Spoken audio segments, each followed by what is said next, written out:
Galera, pelo calorão que tá fazendo, vocês já devem estar ligados que o verão chegou. Então nesse vídeo separei mais algumas dicas para você lidar com altas temperaturas, altas umidades, verão. Vamos que vamos, galera? Simbora!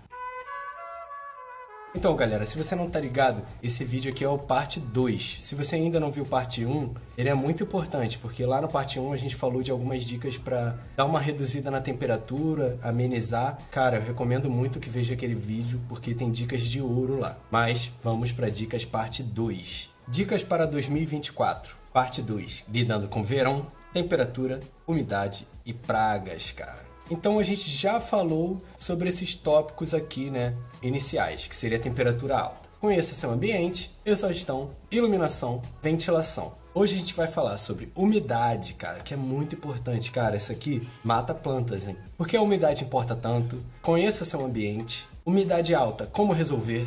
Umidade baixa, como resolver? E no final, vou dar uma dica de 3 produtinhos milagrosos, cara, para deixar seu cultivo à prova de balas, sacou? Então vem comigo, que, cara, se você somar todas essas dicas da parte 1 e da parte 2, suas chances estão altíssimas para ter um ótimo cultivo também, mesmo no verão. Então vamos lá, afinal, cara, por que a umidade importa tanto? Cara, ela importa por esses 2 motivos principais. Primeiro, pelo déficit de vapor de pressão, que é o VPD. A gente tem um vídeo só disso, se você não tá ligado, vai lá no canal. Que é essa relação entre temperatura e umidade. O VPD, ele afeta o crescimento, porque ele afeta a troca de gases que as plantas fazem pelas folhas. E que gases que as plantas usam para fazer a fotossíntese? É esse aí mesmo, cara, o oxigênio. Então, por isso que é muito importante, porque se a planta está com a umidade e a temperatura numa taxa que não deveria estar, num VPD incorreto ali, né, a sua planta vai trabalhar mais devagar, ou seja, ela vai fazer menos fotossíntese,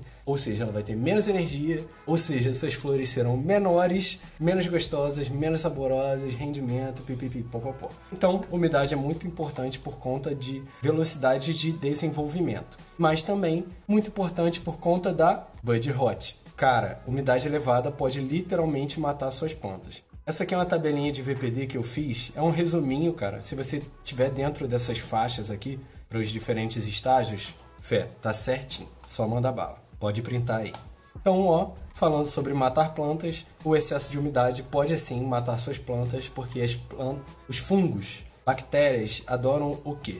Temperaturas mais altas, alta umidade, escuro, calor. Calor, já falei, temperatura mais alta, né? Mas enfim, tá quente, tá úmido, tá escuro, bud rot vai estragar suas plantas, cara. E não tem nada pior do que você chegar no final, todos aqueles meses ali cultivando, gastando energia, gastando luz e não conseguir, e perder ali no último passo, né? Então, pô, isso aqui é de cortar o coração. Cara, a gente tem que falar, a gente falou isso no outro vídeo também, então vou falar bem rapidinho, mas é muito importante a gente conhecer nosso ambiente, cara. Essa aqui é a minha cidade, Niterói. Eu uso esse site aqui, Weather Spark, que ele te mostra como fica o clima, tanto a temperatura quanto a umidade no seu ambiente, cara. E é muito importante você saber como você vai estar agora. Porque, por exemplo, a gente já tá aqui, ó, no iniciozinho de janeiro e até ali, ó, até maio, eu vou ter problema de alta umidade. Então, por exemplo, esse é um ponto que para mim seria muito difícil florir se eu não tivesse os equipamentos adequados para lidar com esse momento aqui. Mas em outras cidades do Brasil, o Brasil é muito vasto. Tem cidades que é completamente contrário disso, que é muito seco nessa época. Então você tem que conhecer seu ambiente para você saber quando eu vou ter problema de umidade alta, eu vou ter problema de umidade alta e quando? Eu vou ter problema de umidade baixa e quando? É muito importante, isso aqui vai te ajudar. Uma outra coisa, cara, que a gente também falou disso no primeiro vídeo, mas é sobre a exaustão, que uma dica importante é, quando você tá abrindo o grow, tá saindo aquele bafo quente e úmido que tá acumulado ali, porque se tá rolando esse acúmulo ali, muito provavelmente sua exaustão não está sendo suficiente e você tem que dar um gás a mais na exaustão. Ou tem algo do seu setup que não está na posição correta. Então é muito importante você saber. Esse excesso de umidade que está no seu grow, ele é por conta desse acúmulo ou é por conta do seu próprio ambiente? Porque, por exemplo, Niterói, janeiro aqui, minha umidade na casa dos 90%. Então, se eu abrir o grow tá 90%, beleza, tá fazendo sentido, porque aqui fora tá 90%, ali dentro vai ficar mais ou menos igual. Mas, se eu estou num lugar muito seco, imagina que a minha umidade aqui no dia a dia é 30%. Eu abro o grow, tá 90%, tá rolando acúmulo, claramente, porque tá entrando um ar de 30%, e o ar ali dentro está 90%. Então não está removendo o suficiente. Então show.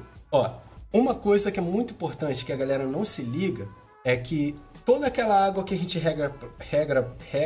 toda aquela água que a gente rega para as plantas, até 99% do que ela absorve, ela vai soltar pelas folhas pro ar, por via de transpiração. Se liga nisso, é um número chocante, cara. Ou seja, imagina o seguinte, você tem algumas plantas ali e você calcula, pô, eu rego em média 10 litros por dia ali para elas. Então, o que acontece com essa água?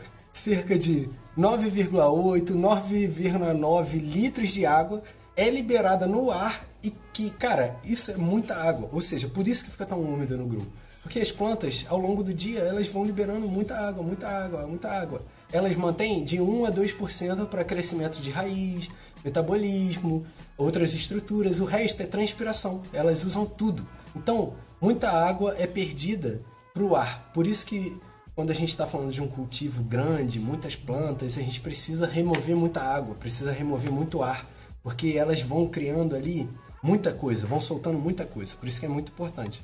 Esse é um cálculo muito importante para a gente lidar quando a gente está falando de desumidificador. Então, é muito importante também a gente ver essa tabela de exaustão. É uma tabela que a gente também fez, um resumão. Ah, minha estufa é 40 por 40 centímetros, qual a exaustão que eu tenho que ter? Aqui é a exaustão de saída. No caso, a exaustão de entrada pode ser 15% mais fraca do que essa aqui, que aí já vai tá bom. Só seguir essa exaustão que você já vai estar ali dentro do bom padrão, né? Então, beleza. Minha umidade está muito alta, Cadu. Caraca, tá 90%, a exaustão já tá aqui, mas a minha cidade também é alta, moro em Niterói, tá ligado como é, o ar é molhado, pô, fica 80% no mínimo, cara. Sinto lhe dizer, vai precisar de algum dos dois equipamentos.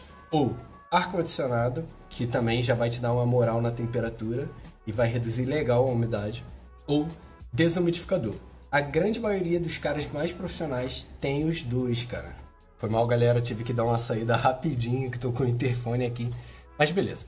Imagina, temos umidade alta. Como é que a gente sabe qual desumidificador a gente vai comprar? Quantos litros de ar a gente tem que tirar para estar na umidade certinha? Cara, eu vou passar a fórmula que eu tenho usado hoje em dia, que ela, eu sinto que tem resolvido para mim, resolveu para outros clientes, e outros parceiros também têm usado essa fórmula que eu acho que eu me baseei na internet, mas assim, vamos lá. Como é que faz esse cálculo? Eu uso essa calculadora de desumidificação da Wacker Global, é um softwarezinho. O link vai estar em algum lugar aí na descrição, tem que procurar. Beleza. Aqui, cara, você põe a temperatura mais alta que fica no seu ambiente. Aqui você vai colocar a umidade mais alta que fica no seu ambiente e qual é a umidade que você deseja. Com base nessas três informações, você também vai preencher o tamanho do seu quarto, ou da sua estufa, ou do que você quer desumidificar. Quando você botar todos esses dados, você vai clicar para ter o resultado de desumidificação. E aí ele vai te falar, ó, qual tem que ser a capacidade do desumidificador por dia. No caso, para reduzir na temperatura de 30 graus, de 80% de umidade para 50% de umidade, nesse quarto de 12 metros quadrados, 12 metros cúbicos, eu precisaria de 2,62 litros por dia de água. O que é muito pouco. Que se você parar para pensar, você fala, pô, 2 litros por dia, tem um desumidificador pequenininho que faz. Mas por que a gente precisa desumidificar tanto mais do que isso? Por causa desse cálculo aqui, cara. Porque a planta libera muito no ar, libera muito, a ponto da gente ter que melhorar muito o desumidificador. Essa aqui seria cerca de 10%. A segunda parte do cálculo de desumidificação seria essa. O resultado desse software que ele vai te entregar, mais a média de quanto você rega por dia, que aí você estaria retirando de água que você colocou e retirando de água o que já tinha no ambiente. E aí você tem a sua litragem perfeita para o seu desumidificador. Então você sabe certinho, pô, preciso do desumidificador de 10 litros por dia, ou do 16, ou do de 20. Faz os cálculos e você saberá. Só usa essa forma, é tranquilo. E aí de desumidificação, cara, eu recomendo da Desidrate. Eu uso esse aqui, ele é muito bom pro meu quarto. Eu tenho um ambiente de 10 metros cúbicos e, 12 litros de água. Ele não trabalha tanto assim, ele não fica ligado o dia todo, mas ele é muito bom, muito confiável. Ele tem sensorzinho, botãozinho, garantia. E tudo isso eu acho muito importante quando a gente compra um equipamento caro, cara. E a gente tá falando que esse equipamento aqui custa cerca de 2.200, 2.300. Esse outro aqui que é um pouco maior custa 3.000. Então, se a gente vai investir num equipamento de desumidificação, de cultivo, de grow, iluminação, galera, a garantia é muito importante. A gente tá falando de hobbies que são ad eterno, sabe? Pô, eu pretendo cultivar pra minha vida toda. Quem tem algum tipo de doença crônica, o cultivo é pra vida toda. Então não adianta comprar um equipamento que é um pouquinho mais barato e que não tem garantia e, cara, grow, o equipamento vai ser usado com intensidade, então é bom se atentar. Se vocês se interessarem nesses dois produtos aqui, os links estão aí embaixo. E eu acho até importante mencionar também que, galera, todos os links de produtos que tem aí embaixo, a grande maioria não é a gente que vende. A gente, aqui na Cultilight, é uma loja de iluminação, mas os links que estão aí embaixo são de afiliados, ou seja, se você for comprar esse equipamento aqui, pelo nosso link, a gente vai ganhar uma partezinha. Eu acho que é muito bom a gente já deixar isso claro desde sempre, porque, pô, a gente indica e receber uma parte do valor, né, do equipamento ajuda muito a gente a manter aqui os custos do canal, os custos da empresa, faz as coisas acontecerem. E eu gosto sempre de ser transparente com todos esses pontos. Então, se quer dar uma forcinha pro canal, só comprar a parada aí que a gente está indicando pelo link, que já vai dar aquela moral sinistra. Então,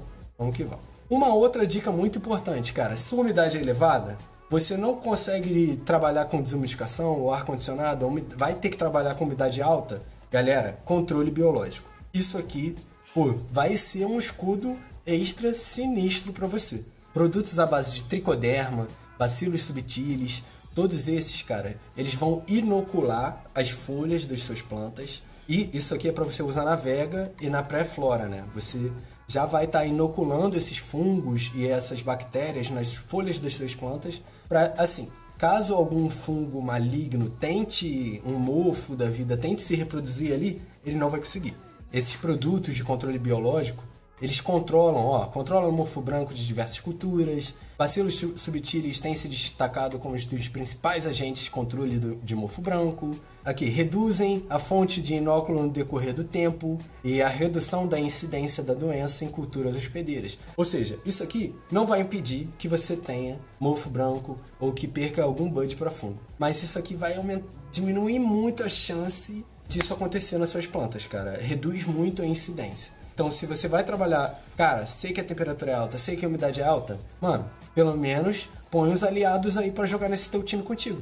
Senão é você sozinho, sacou? Uma outra solução definitiva para temperaturas elevadas e que também dá uma moral na umidade legal é o ar-condicionado. Ar-condicionado, cara, é top. Pô, vai ajudar na temperatura e ajudar muito na umidade. Só isso já vai aumentar muito a qualidade do seu cultivo. Que aí você vai conseguir controlar temperatura e umidade, ou seja, o VPD vai ficar perfeito durante o grow inteiro e a planta vai crescer sem nenhum tipo de intercorrência. Cultivo perfeito, profissional. Se você tem umidade baixa, cara, essa é uma solução das mais fáceis de resolver. Nada que um umidificadorzinho e um temporizador não resolvam, cara. Geralmente, eu recomendo usar no mínimo esses com reservatório de 5 litros, que já vão te dar uma moral legal. E por que eu recomendo também o temporizador digital, cara? Ou algum tipo de outro controlador. Porque se você deixar ele ligado o dia todo, ele vai gastar água o dia todo e é capaz que a umidade passe do ponto que ela deveria estar. Então é muito importante você fazer esses testes. Deixei ligado 2 horas, a umidade ficou tanto. Então põe para ligar de 2 em 2 horas, sacou? E vai exigir esse teste, porque não é tão preciso assim. Tem que testar, cada ambiente é diferente. Vamos falar agora sobre controle integrado de pragas. Vamos lá, galera. A gente já falou aqui, isso aqui também contaria, né, como controle integrado de pragas, né, porque mofo branco também é uma praga. Mas se liga, vamos lá. A gente tem 3 produtos principais. Uma coisa que me incomoda quando a gente está falando de controle integrado de pragas é que às vezes você vai ver, pergunta para algum cultivador: o que você usa aí? O cara fala uma lista de 10 produtos, ele usa um dia sim, o outro dia não, aí muito extenso, um programa muito difícil, com uma grande variedade de produtos. Isso acaba dificultando muito o cultivador que, eu quero proteger minhas plantas, mas, não tem como eu jogar um spray nelas todo dia ou dia sim, dia não. É muito tempo. Então eu acho que Esses 3 itens principais, eles são uma forma assim, simples, efetiva e, pô, que já vai proteger muito seu cultivo. O primeiro dos produtos seria esse óleo de andiroba. Cara, um dos cultivadores mais experientes que eu conheço me recomendou essa parada e é absurdo. Ele deixa as plantas lindas, cara. É um óleo aqui natural do nosso Brasil. Cara, ele é inseticida, fungicida, acaricida, bactericida, germicida. Ele tem um cheiro de parafina, cara. Pô, depois que ele começou a usar esse produto, né? Ele falou que nunca mais teve nenhum tipo de praga. E atualmente ele usa só esse. Então, para vocês terem noção quão absurdo é esse produto, né? Mas ele também não tem outros problemas, como temperatura e umidade elevadas, né? Então, esse aqui você tem que ter. Os links também estão todos na descrição. Pô, agora que eu vi que minha câmera ficou grande pra cara. Enfim, vamos lá. Segundo produto, cara, esse aqui também é muito top. Inclusive, silicato de potássio é até bom de usar junto com óleos, porque eles se ligam. Então, é muito comum você usar um óleo e você não ter um produto bom para misturar o óleo na água, e aí o óleo fica ali em cima, sacou? Não vira uma solução muito única e não pega em todas a área de superfície das plantas, das folhas. Então, quando você for usar óleo, é sempre legal usar uma solução, acho que é surfactante, para fazer essa mistura da solução. O silicato de potássio é um bom surfactante. Então, esse é o combo, o óleo mais o silicato. Porque o silicato, ele também tem outras funções aqui, além de só fazer o óleo juntar na água. Ele melhora muito a estrutura das plantas, oferece uma resistência celular protetora, boladona e, cara, é como se fosse um sistema de defesa robusto, né? Todos os produtos de silício, sílica que você for ver, tem sempre defesa, escudo. Isso aqui é uma planta sem silício, a outra com, você vê que ela fica parruda. E se liga aqui, ó, o fungo conseguindo entrar nas células da epiderme, mas quando tem essa barreira de sílica, ele não consegue. Então ele não consegue se reproduzir, não consegue se procriar. Então é um efeito muito top. E por fim, cara, esse terceiro produto não seria apenas seria agentes biológicos em geral. Agentes biológicos seria similar ao que a gente falou aqui. Tricoderma e Bacillus subtilis são 2 agentes biológicos que são bons contra bactérias e fungos. Mas a gente tem alguns outros interessantes também, que seria Beauveria bassiana e Metarrhizium anisopliae. Porra, nome complexo, mas eu consegui. Então, beleza. O que fazem esses dois? Cara, você já viu The Last of Us? Ah, que o fungo, ele encosta no humano, e aí o fungo começa a tomar conta do corpo do humano e controlar ele, e aí se alimenta dele. Mano, esse fungo, ele é quase The Last of Us. Imagina que tem um fungo invisível, quase invisível, né, nas folhas das suas plantas. Quando o insetinho toca ali nele, pô, pegou um funguinho ali no pé.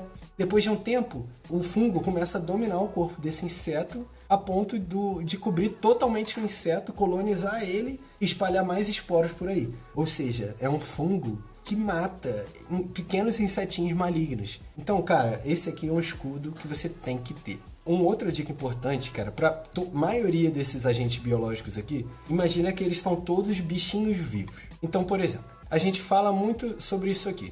Temperatura, umidade alta é o local perfeito para esse fungo aqui se instaurar e comer sua plantinha, certo? Mas, para os agentes biológicos que são vivos e que a gente quer colocar nas nossas plantas também, é muito importante que eles também tenham uma umidade que eles preferem e uma temperatura que eles preferem. Por exemplo, o Beauveria bassiana, é muito importante você fazer a aplicação dele no escuro e num dia que esteja com umidade mais alta. Assim, no mínimo 65%, 60%. Na embalagem vai estar falando certinho, mas tenho quase certeza que é esse o valor. Então, você faz toda essa inoculação antes de passar para a flora, algumas semanas antes, porque aqueles fungos também precisam se procriar, precisam inocular bem nossas plantas. Então, antes da flora, algumas semanas antes da flora, já na metade da vega, já começa a aplicar todos esses agentes que, cara, da maneira certa, que vai dar bom, vai proteger muito seu cultivo. Porque também a gente fala muito de fungo, né? Mas, cara, verão, temperatura alta, umidade alta, é muito bom para qualquer tipo de insetinho, cara.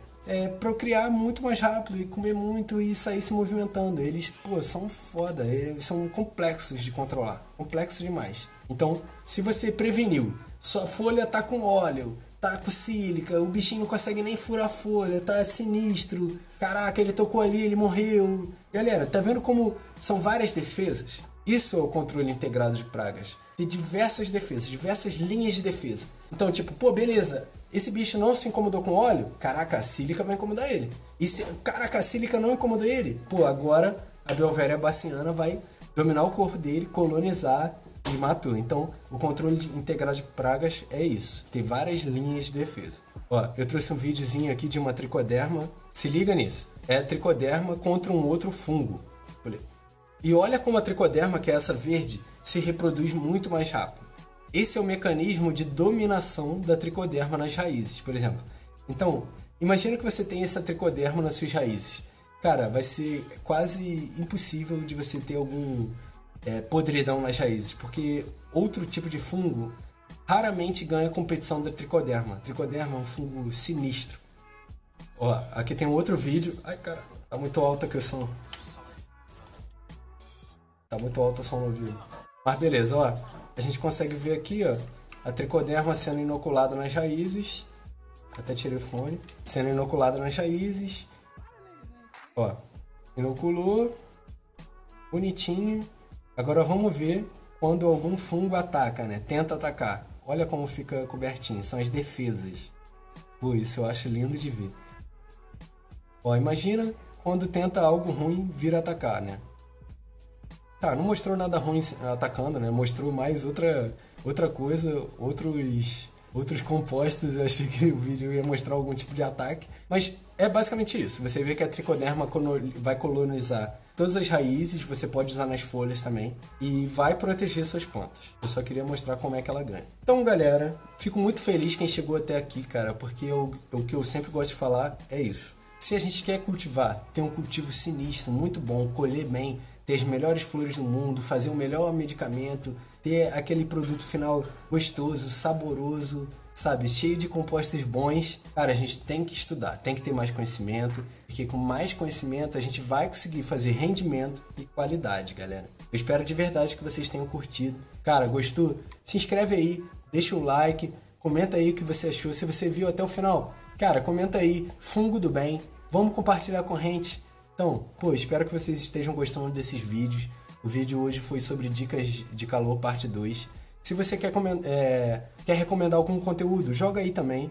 Galera, tá precisando de iluminação, estufa, qualquer outro tipo de equipamento assim de estrutura? Se liga lá no nosso site cultlight.com.br, que cara, a gente tem os melhores painéis do Brasil, com as melhores condições. Então chama, só chamar. Valeu, abraço do Cadu e bom cultivo pra geral.